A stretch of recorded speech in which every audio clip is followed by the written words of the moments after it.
Okay, so what we're gonna use for our shelves is this butcher block wood. And that's if you're trying to make it look really nice. Obviously, you can go the free version with pallet boards. That's what I'm talking about. You can go just about anywhere. Any of these big box stores have a lot of pallets. Paint stores, you can go get free wood at paint stores. Take apart these pallets. Pallet wood designs are getting pretty popular. Okay, we got the corner cleaned out. Now it's time to template and cut that wood. So in this situation, this distance right here is 25 inches and this distance over here is 30 inches. So we're just gonna have this side pop out 4 inches, this side pop out 4 inches, connect the dots. That way they look kind of cool, and it'll also stretch out the shelf a little bit. Now, obviously the easy way to do this would just be a nice 90-degree corner piece of triangle, but I always find a way to make it difficult. Okay, so I always have people that are asking what kind of tools I'm using. So I want to go over what I'm using here on the Homestead, the ones I prefer. Been in the construction industry for about 15 years, so I know good tools from bad tools. And out here on the Homestead, I definitely have a preference. This right here is a 7 1/4 inch blade circular saw. I've got the big old battery flex on there, the 9 amp hour 60 volt flex volt battery. It's a tank of a battery. I've got about 3 of these things. These are my favorite tape measures. I just like, they're a little chubby and they fit in your hand good. Like, I just feel like they don't feel too big. 16 foot. Not very often are you measuring over 16 foot on home projects. And it's also got a finger stop under here, so it makes it really easy one-handed. We will also be using this little orbital sander. Same deal. They've got little DeWalt batteries. Super powerful, they last a long time. Using DeWalt versus other companies, there's a lot of great companies out there. Personally, I have used Makita, a little bit of Milwaukee. It seems like DeWalt beat the punch to like having something for everything. And their battery development is fastly moving. They got powerful batteries, and all their batteries pretty much go to every tool. Cordless out here on the Homestead.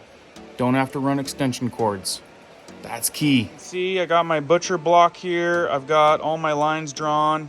The front angle's super funky, so I'm just gonna template the whole thing from a 90-degree corner like that, which makes it easier for me to find this front angle, and then I'll trace it for the other ones. Oh, another huge one. These gloves right here are insanely good. I have used so many gloves over the years. These ones fit really good. I love the grip. They breathe. Your hands don't sweat in them. And you can get sizes that fit your hand really well. The wife even wears a small pair and she loves them for everything. Gardening, projects, and they last a long time. Maxi Flex.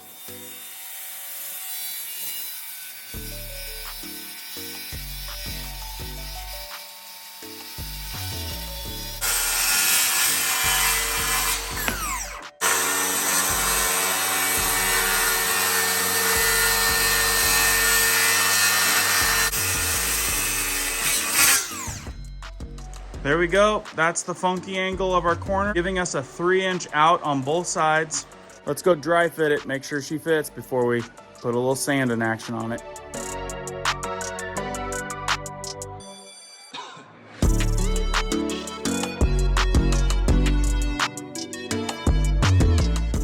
Okay, so we got it all sanded up. Corners look nice. We cut about 2 inches off the back corner, in the very back corner. That way we can run an extension cord or power line up through the back corner for lighting if we choose to have lighting, or a fan, anything we need power for. So look how good that looks. It's gonna look real nice. You can see I've just got it sitting right on the baseboard down there. That's basically what we're gonna do up across here and across here. We're just gonna put in a little ledger board. We'll make them out of 1x2s, screw them into the walls, and this thing will simply sit right on it. We'll anchor it in with a couple screws. It's gonna look pretty sharp. And then right here, I'm gonna show you guys how to make a shelf inside your window. Same idea. We're gonna put a shelf right here, and we're gonna put plants right in this window. We'll still be able to open this window, but you can do but you can do that in just about any window situation. And if you had to get serious, we would put more shelves all the way up. More shelves over there. And that's what we would do in an extreme situation, is we'd fill up all these windows with plants. We wouldn't care what anything looked like anymore. We would be just planting indoor plants. But right now we're focusing on a small area, maximizing the space and yield of indoor growing. Okay, so we got that first one done. It works great. Pretty easy and downhill from here. So yeah, just tracing this one onto the other boards. It's gonna make the other two shelves super easy.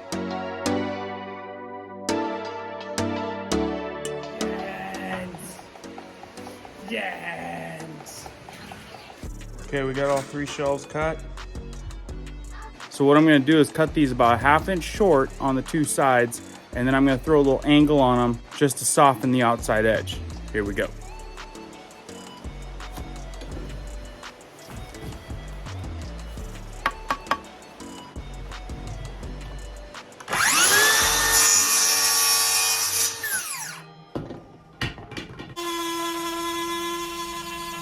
Okay, so looky there, we got 3 shelves and 3 sets of braces. We are ready to put them up. These are the pieces that I made yesterday. I showed you, and then I took them to work and I just spray painted them black. So now we're prepared to put these just like this. We're going to take a stud finder, of course. Any corner, you're gonna have studs in the corner. You're gonna have one right there, and you're gonna have one there most likely. And then you'll have one about 16 inches out. So those 2 anchor positions will hold something about this size. Bottom easily. One's about 28 inches off the bottom. Next 2 are about 18 inches apart. Remember how I told you there's a window option? Check this out.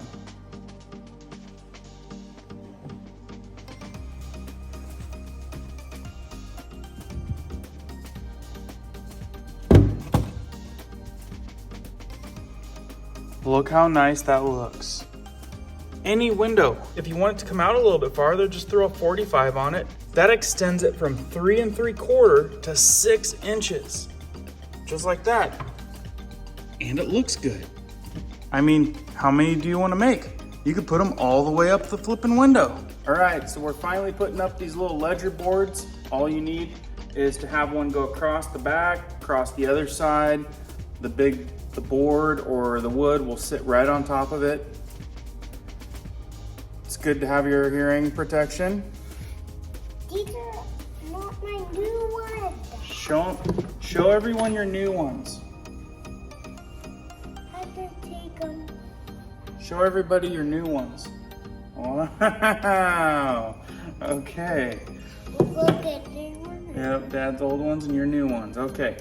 So I'm pre-drilling the holes. That way you don't split this cheap, thin little wood.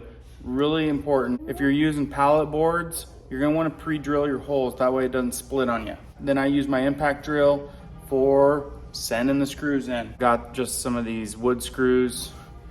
You can spray paint them black on the end so you don't see them if you don't want to. You can color them with a permanent marker. Make sure they're level. These guys will just fit right like that, and it's like ready to go. We will put a couple little anchor screws down there in the ledger boards to make sure it doesn't shift on you or fall off. That's all you need, is just one ledger board across one side and one across the other side. And if you're gonna keep them there permanently, another trick is just to use a little bit of wood glue, some dabbles of wood glue on top of those ledger boards, and they're gonna stay there just fine.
remember, you don't need to use a big old blocky chunk of wood like this. We wanted them to look a little nicer because they're right here in our living room.